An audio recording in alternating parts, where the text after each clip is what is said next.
durante muchos años en catalán a sus paisanos, ahora la intentan hacer en francés. Es una auténtica vergüenza que hayan manipulado unas declaraciones de un magistrado del Tribunal Supremo para querellarse contra él, porque es una agresión no solo al juez Llarena, sino a toda la justicia española.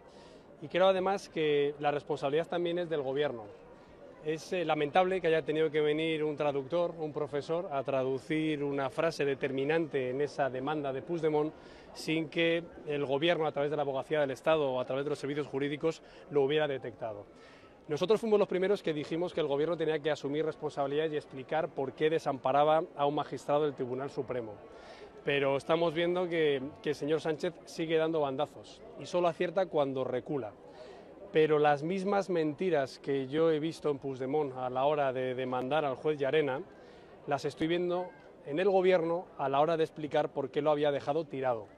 No me creo que cuando el Ministerio de Justicia decía que era un asunto privado, ahora diga Sánchez que es un asunto de Estado, casi una semana después. Lo que es un asunto de Estado son los bandazos del señor Sánchez. Y lo que no se puede tolerar es que tengamos un Gobierno que de vacaciones pasa una gira internacional, que no atiende a los medios, que no informa a la oposición, que deja tirado al Poder Judicial, que está rehén de sus socios independentistas y que encima nos toma por tontos. La ministra de Justicia dijo lo que dijo. Se fueron a Quintos de Mora para coordinarse y lo único que han conseguido es rectificar a su propia ministra de Justicia, que además es miembro de la carrera judicial. Yo creo que esto no es serio. Está en juego no solo el respeto a un magistrado del Supremo, sino la propia inmunidad e integridad de la jurisdicción española. Yo ayer planteé, igual que planteamos desde el principio y fuimos el primer partido, que dijimos que la ministra de Justicia debía comparecer y explicar lo que estaba pasando, igual que fuimos los primeros en decir que la Abogacía del Estado se tenía que personar para defender al juez Llarena, ayer propusimos que la Fiscalía estudie una querella contra ese juzgado belga que hubiera podido prevaricar a la hora de admitir a sabiendas una demanda injusta. Creo que es un estudio que se debe hacer porque la dignidad de nuestro Poder Judicial lo requiere. Y nosotros ayer en el Congreso presentamos una petición de comparecencia urgente de la ministra de Justicia para que explique cómo va a defender la inmunidad y la integridad del Poder Judicial.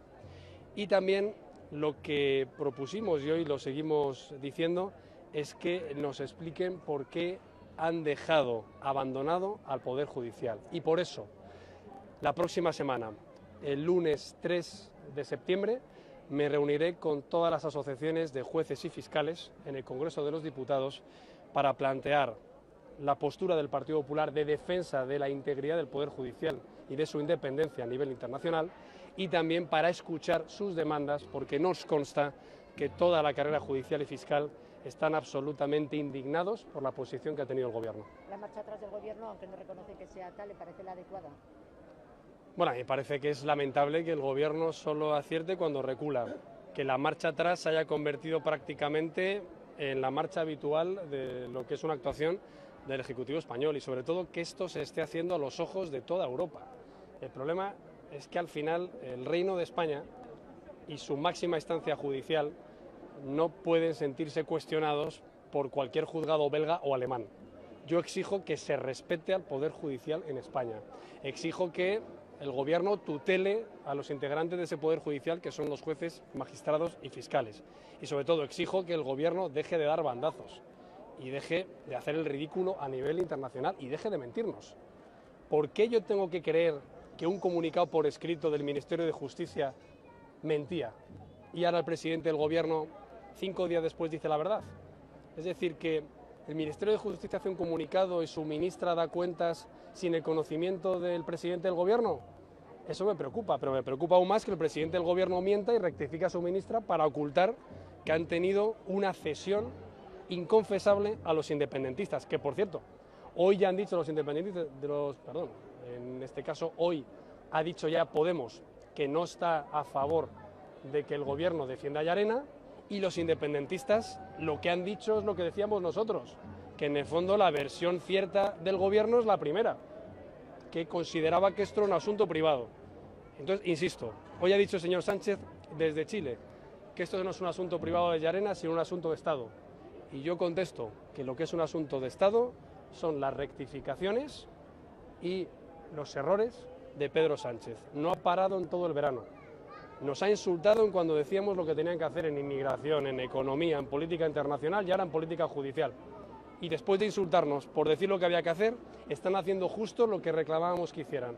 Por lo tanto, solo aciertan cuando reculan, solo aciertan cuando hacen caso al Partido Popular, pero si el Partido Popular no hubiera estado todo agosto trabajando y denunciando lo que estaban haciendo, ¿qué hubiera pasado en materia de inmigración, en materia económica, en materia internacional, en materia del Poder Judicial? Pues lo que querían que pasara a los independentistas, los batasunos y los podemitas. Señor Casado, yo quería preguntar un poco, regionalizándolo, Sí. ¿su presencia aquí a qué se debe? ¿Es un apoyo a Beamonte como futuro candidato? Sí, bueno, yo quería venir ayer, de hecho, a una fiesta que bueno, aparte de la procesión hoy en Tarazona, pues creo que el Cipote Gato es una fiesta de interés nacional y que con Luisma había hablado que me apetecía mucho estar aquí en su ciudad y sobre todo pues con todos los compañeros del partido de las 3 provincias y de la dirección regional que aquí están. No pudo ser porque tuvimos diputación permanente en el Congreso, entonces votamos muy tarde y no me dio tiempo a venir, pero creo que también es muy importante bueno, pues que esta fiesta con el patrón en Tarazona, en una ciudad en la que lleva gobernando Luisma Bamonde ya de muchos años, tenga el respaldo también de la dirección nacional del partido. Yo lo que puedo decir es que el Partido Popular en Aragón funciona y además funciona tanto a nivel autonómico como a nivel provincial, desde la Diputación de Zaragoza es un buen ejemplo, con el Luisma a la cabeza, y también en los ayuntamientos donde gobernamos. Lo que nosotros queremos para las próximas elecciones es gobernar allí donde ya habíamos ganado, por ejemplo, el Ayuntamiento de Zaragoza, donde se juntaron los perdedores para echar al Partido Popular, que había ganado por mucho las elecciones, y además recuperar el gobierno autonómico, en el que también hay que recordar que habíamos ganado y que se unieron los perdedores. ¿Qué han hecho esos perdedores en estos años? Empobrecer Aragón. Lo primero que han hecho ha sido, por ejemplo, en educación, tener barracones. Empieza el curso escolar, quiero recordar, con 700 plazas educativas que están en infraestructuras temporales. ¿Qué ha hecho el Gobierno de Aragón con esos más de 1.000 millones de euros más que tienen en materia de recursos? ¿Han mejorado los servicios básicos? No. ¿Han mejorado las infraestructuras? No. ¿Qué es lo que han hecho? Echar la culpa al Partido Popular, lo cual es curioso. Es decir, echan la culpa al Partido Popular por la financiación autonómica que el Partido Socialista aprobó en el 2009 con Zapatero.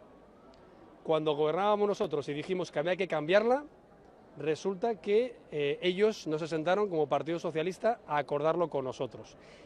Y encima el señor Lambán se manifestaba diciendo que el Partido Popular no quería renovar la financiación autonómica.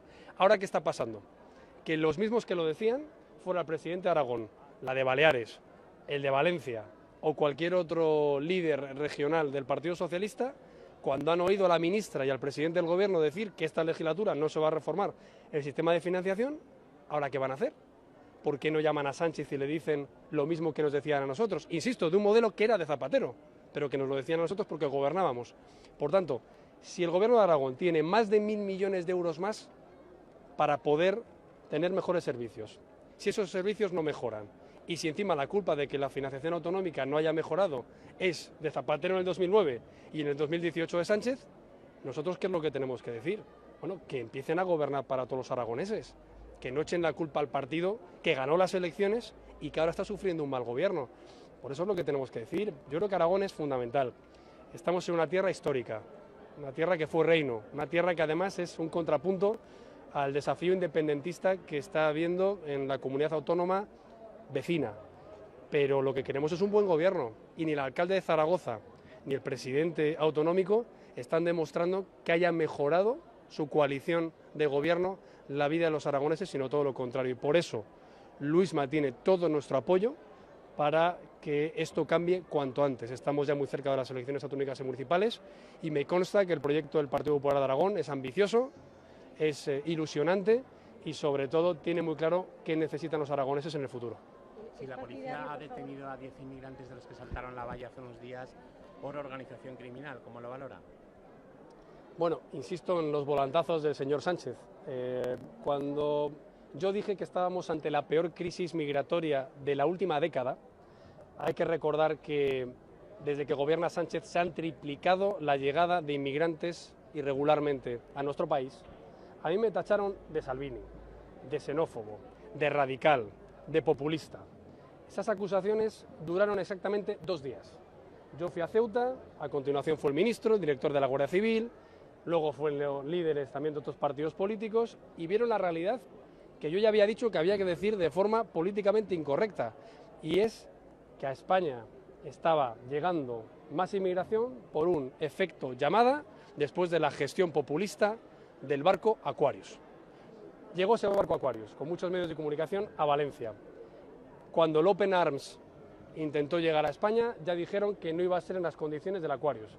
Cuando el Aquarius por segunda vez intentó llegar a España, ya dijeron que se iban a repartir los inmigrantes entre varios países europeos. Cuando se ha saltado la valla de Ceuta, la primera vez dijeron que iban a quitar las concertinas, que la Ley de Seguridad Ciudadana del Partido Popular no era eficaz.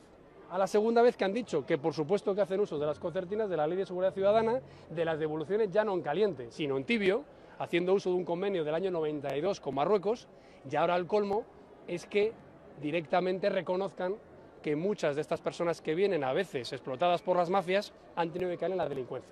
Por tanto, ¿cuál es nuestra posición en materia de inmigración? Que hay que tener una posición rotunda en la defensa de las fronteras y en el apoyo a la Guardia Civil y a la Policía Nacional. Tenemos que evitar que estas oleadas de inmigrantes extorsionados por las mafias sigan llegando de forma irregular, pero al mismo tiempo una cooperación solidaria con los países de origen, de manera que España y Europa pueda contribuir a que esos países salgan adelante económicamente y que no sea necesario que esta pobre gente tenga que arriesgar su vida para venir al territorio europeo. Por tanto, la inmigración tiene que ser legal, ordenada y vinculada al mercado laboral. Y si no, puede pasar lo que pasa, que las personas que llegan, muchos de ellos con buena fe, acaban en redes de explotación de seres humanos, y otros, a veces incluso que son los propios traficantes de seres humanos, caen en la delincuencia o la criminalidad organizada, como la Guardia Civil hoy ha contrastado. Al Gobierno, menos demagogia y populismo en materia de inmigración y más responsabilidad. Solo aciertan cuando rectifican, y ahora me alegro que nos hayan dado la razón a la hora de aplicar la Ley de Seguridad Ciudadana, a la hora de mantener el apoyo a la Guardia Civil, a la Policía Nacional y a la propia valla, y a la hora de cooperar con países europeos para frenar la inmigración irregular. Pero las cifras son las que son. Se ha triplicado la llegada de inmigrantes irregulares desde que está el señor Sánchez. En Italia ya lo dicen también en los países del Magreb, que su política ha tenido un efecto llamada, y lo que nosotros decimos es que vuelvan a las políticas del Partido Popular: firmeza en la defensa de las fronteras, solidaridad y cooperación en los países del origen. Quería preguntarle también, ¿es usted partidario, como ha dicho el señor Albiol, de quitar las competencias a los Mossos con el tema de los lazos amarillos? Nosotros hemos dicho que estamos a favor de un Estado constitucional, descentralizado y autonómico, pero cohesionado, vertebrado y unido. Es decir, el Estado autonómico tiene que revertir en mejores servicios a los ciudadanos, en sanidad, en educación o en la policía autonómica para las comunidades autónomas que la tengan. En el momento en el que esos servicios públicos son utilizados en contra de los ciudadanos, es cuando el Estado tiene que actuar, ya sea en el adoctrinamiento educativo, ya sea en la ilegalidad en las instrucciones a los Mossos d'Esquadra, o ya sea en la malversación que se hizo el sistema sanitario, por ejemplo, para dar cifras después del 1 de octubre. ¿Eso quiere decir que se tienen que retrotraer las competencias autonómicas? No. En nuestra opinión, no es necesario devolver las competencias autonómicas, pero sí es necesario exigir lealtad a la hora de desarrollarlas. Y, por tanto, si los Mossos d'Esquadra están recibiendo instrucciones ilegales por parte de sus mandos políticos, es a esos mandos políticos a los que hay que cesar o exigir, a través de la Ley de Seguridad Ciudadana, que da prevalencia a otros cuerpos policiales, que cumplan la ley. Y nuestra posición es que los Mossos d'Esquadra no pueden perseguir a los ciudadanos de bien que quieren acabar con los símbolos políticos que insultan a la democracia española. Es decir, nosotros apoyamos a los catalanes que quieren retirar lazos amarillos, y de hecho pensamos que si las autoridades o las policías tienen que actuar en la cuestión de los símbolos, debería ser para retirar esos símbolos, que lo que están diciendo es que España supuestamente es un Estado no democrático en el que hay presos políticos, es decir, una falsedad inaceptable. Yo ya lo he dicho el otro día, yo jamás hubiera dejado entrar al señor Torra en Moncloa con un lazo amarillo que insulta a los españoles, y jamás hubiera dejado que haya ayuntamientos o consellerías que tengan un lazo amarillo colgado en dependencias oficiales pagadas con el sueldo de todos los españoles. Eso es inaceptable, pero lo que ya absolutamente no vamos a tolerar es que encima los Mossos de Escuadra persigan a los ciudadanos que quiten los lazos amarillos, y exigimos que la Fiscalía actúe de oficio ante cualquier agresión física contra aquellos ciudadanos que están retirando lazos amarillos, como sucedió antes de ayer. Así que los Mossos tienen nuestro respeto si cumplen la ley, pero si sus mandos políticos instan a que la incumplan, tomaremos las medidas legales oportunas para que esos mandos políticos puedan tener responsabilidades y para que la Policía Autonómica cumpla con su deber.